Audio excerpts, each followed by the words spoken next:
Welcome back. We still have questions from MPs in the NCOP to the Deputy President.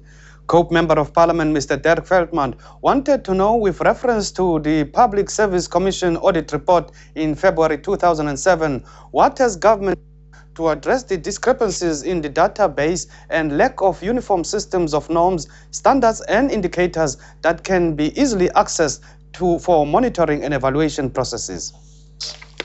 Since 1994, we have strived to build capacity and to improve information because these are the requirements facing policymakers and the implementers of programs and projects.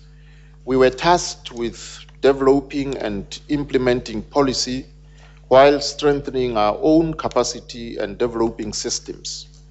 The combination of these factors does put pressure on the pace of service delivery to poor communities. The House will recall that the department in the presidency responsible for performance monitoring and evaluation was established in 2009 specifically to focus on the performance of the public sector. All ministers driving priority programs, including anti-poverty programs, have committed themselves to clear targets over the 5-year term of this government. The responsible ministers report every quarter to the President and Cabinet on progress made against these targets. From time to time, the Department of Performance Monitoring and Evaluation publishes reports which indicate the degree of progress made. These are significant improvements to our monitoring and evaluation systems. While the presidency is the custodian of the government-wide monitoring and evaluation system as a whole, National Treasury has published the framework for program performance information. Statistics South Africa has published the South African Statistics Quality Framework to provide policy frameworks for program performance information, social, economic, and demographic statistics. The National Evaluation Policy Framework that was approved by Cabinet in November 2011 provides the next essential part of the government-wide monitoring and evaluation system, setting out the basis for government-wide evaluation, focusing on our priority areas. It should contribute to the establishment of a culture of continuous improvement in service delivery. With these initiatives, I am confident that we are on the right path, and the challenges encountered by the Public Service Commission in the course of the audit process will soon be a thing of the past. And I thank you for your attention. Mr. Dirk Veldman of the Congress of the People had a follow-up question for the Deputy President. Deputy President, even though the government has adopted a multi-phased but fragmented response to deal with exclusion of the majority of the poor, poverty and inequalities are still endemic and wreaking havoc.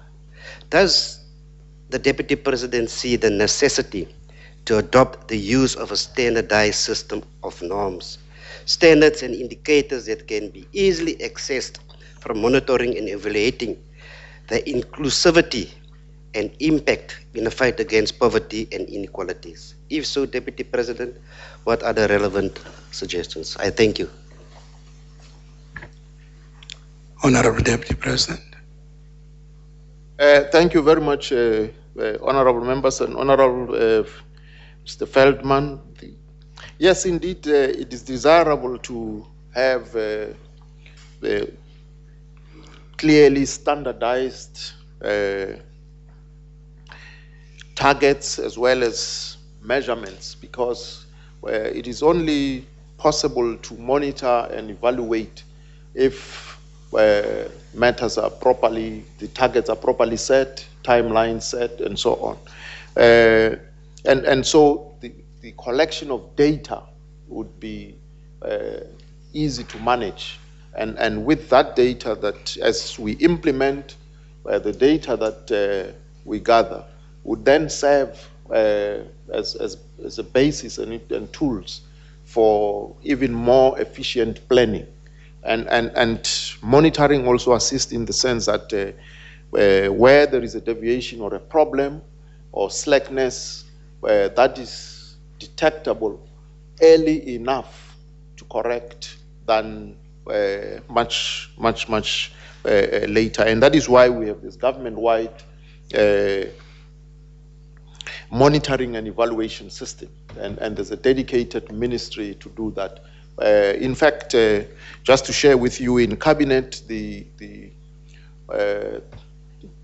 outcomes that were agreed to are now, we discover, easy to accomplish, and the cabinet has agreed that the department should now up the areas that needs to be measured and evaluated, because the idea is to attend to problems, to solve problems, rather than just to tick boxes. And so now that the routine of accounting in that fashion has been established, it has been felt that indeed it must be extended to cover other areas. That's the only way in which we would be able to attend to problems that affect poor communities and so on.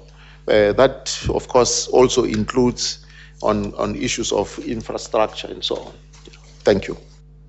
Let's go for a break. When we return, we bring you member statements in the National Assembly. Stay with us.